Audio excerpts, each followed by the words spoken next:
ScreamGeeks, you have no idea how much pain I'm in. I just lost an hour and 20 minutes of my life watching this abomination college film project looking like piece of crap movie.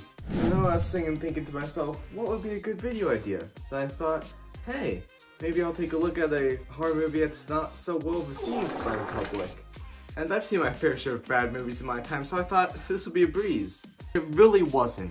The movie claims the length is an hour and 20 minutes, but it feels like 3 freaking hours. Especially when half of the movie is just people mindlessly running through the woods with no real plot at all. So today we're going to talk about the horror movie that almost made me fall asleep, The Haunted Trail.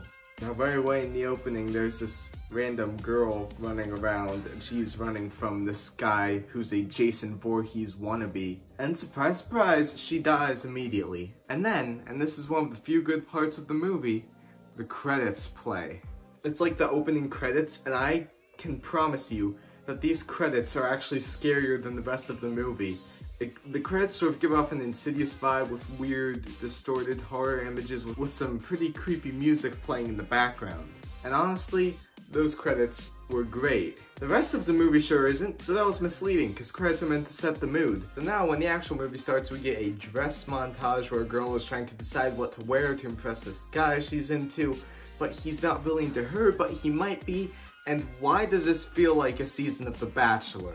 Anywho, her and her friends are all going on this haunted trail, and then she texts the guy she likes and she says, "You excited for tonight?"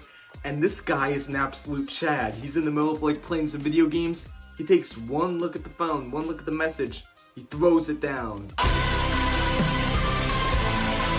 So then they arrive at the trail and 2 of the friends stay back in the car to basically get stoned. And I literally wrote right here in my notes, prediction, stoners die first. And guess what? I was right. And let me tell you, I can't tell who's who in this movie. They're all equally annoying. They're all screaming over each other, so you can't tell who's saying what, or even what they're saying for that matter. And when they're about to go into the haunted trail, a guy greets them who like they sort of know, and instantly you can tell that this guy is the killer. I mean, it plays that horror music, it sort of makes you think he's a red herring, but then you realize there are literally no other characters introduced in the movie who could be the killer. And yes, he is the killer. So when they go into the trail, this lady tells them there's no phones allowed on trail. And also, they just randomly play rap and hip-hop music in the background of these scenes when there's no reason to. Look, besides the fact that you're annoying as hell sometimes, you're low-key perfect. You're the best girl that I ever had in my life. And when they actually go into the haunted trail, it's not a trail, it's a haunted house at first. Like, this movie is already so misleading. There's no trail, man. Where's the trail? Then eventually they get out of the haunted house and they're walking through the trail and they still don't know they're being stalked by a killer, so they're all having fun. And then there's an attempted and failed scene of character development. I'm just gonna briefly skim over this because the movie sure did. So basically this girl liked this guy, but he was dating a different person in high school. So she's all like, "I love you," and then he's like, "Nah, not feeling it." So they're just friends, and things are awkward. They don't know if they love each other or not, and they're never gonna find out because they're both gonna die.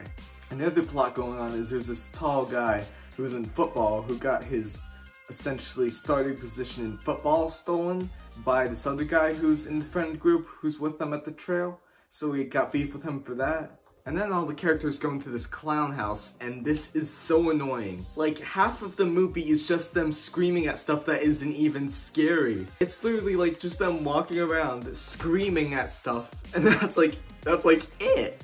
But I will give some credit where credit is due. The actors do a pretty good job at acting scared at stuff that isn't even remotely scary, so props to them for that. And like the way the clown house is filmed is very confusing. It looks like they're on an acid trip for some reason. Like, it's all distorted and stuff and all transparent, and I don't even know what the filmmakers were going for. And here's something even funnier. Pretty much any time the killer comes on screen, they do that jump scare sound effect. Like, look, I didn't even edit that in. You can watch the movie. That is in the actual movie. They use that like every time he appears. It gets so annoying. Nothing's back there. No, I swear. Stop being paranoid. And then the killer grabs one of the friends, and the other friends think it's all part of the haunted house thing. and he's like about to kill him, but then he doesn't. He throws him back at the other friends. And then the characters are in like another clown house, and they find their dead friend who the killer picked off. So they find the dead bodies. They realize that this is real, that there's an actual serial killer after them.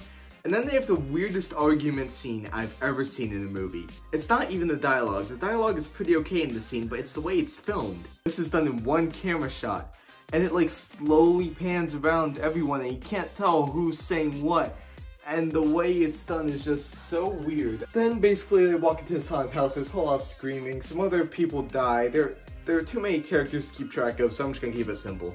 Some people died. At one point, two friends are running away from the killer, and the girl realizes she dropped the phone key because the phones are put in a box that they can unlock once they finish the trail. So she goes back, looks for her phone key, she's like, I got it, and then she gets what she deserves, because that's so stupid. At one point, the killer is after two of the friends in the friend group, two guys, and so the two guys decide to try and beat him with a stick, and when that doesn't work, one of them is smart and runs away and gets the heck out of there. The other one stays, and he just insults the killer, and it's like not even original insults. You really look like a clown. Really lame as hell, to be honest. This your king! And then of course the killer kills him. I only have 1.5 pages left of notes. Don't worry, we're getting near the end of the movie. And then two people get to the exit, this guy and this gal. And they find the phone box. Keep in mind, they don't have the key because the person who had the key is dead. They managed to open the phone box. I don't know how because they didn't have the key, but they opened it and they got their phones out and they called 911. And then the tall football guy who got his position taken away from him hits the other guy on the back of the head or something, or slashes the back of his neck a little bit. I can't really tell, but it doesn't kill him. It's just a little wound. It turns out he's the killer. He reveals that he was actually working with the sus guy, or more so, the sus guy was working for him. Because the sus guy like worked at the trail or something, so he knew his way around. So what the football guy did was he made the sus guy kill all those people for him, but then the sus guy talked to him like halfway through the movie and say he didn't want to kill anymore. So then the football guy shot the sus guy in the head and killed him. Not unless I kill you first. And you want to know what the football guy's motive is? That he's no longer in the starting position of football. That starting spot! It was never yours to have! What? Oh. See, this is why I don't get involved in sports. I don't get why people get so mad about things. I mean, he's still on the team. He's still a respected player from what I can gather from the movie. Why would you kill people just because you don't have the position you want? But honestly, this twist is good. Not the sus guy part, I knew he was the killer, but I never suspected the football guy. And that's actually probably because the film skimmed so briefly over his football plot.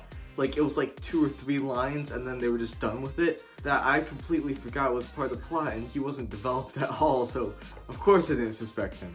And then we proceed to have the most anticlimactic final fight ever. It's just guys laying on top of each other trying to choke each other for like what feels like an eternity. Then I'm pretty sure the killer ends up killing the main character.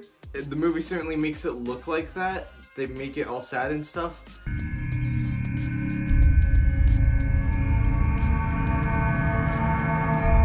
And then the killer gets away and he steals a car and he's like talking to himself, and he thinks that the guy is still alive. He's like, I spared his life even though we saw him die, so which is it? And thank God that is the end of the movie. Now, I don't believe in just straight out insulting a movie. I believe that every movie does something right. I don't want to just destroy someone's work. I mean, people worked hard on this. So there are a few things I really liked. When it wasn't playing hip-hop music, the creepy music was actually pretty good. The guy who played the killer, not the sus guy, the football guy, he actually did a really good job. Oh, so much fun! Wasn't that fun, Austin? That was fun! Those are all the redeeming qualities of this movie. The rest of it is people running around, screaming at things that aren't scary, yelling over each other so you can't tell what's being said, and with a really nonsensical and boring plot of people running through the woods. I see why this movie is so lowly reviewed now. So thank you all very much for watching me insult this movie, and until next time, toodles!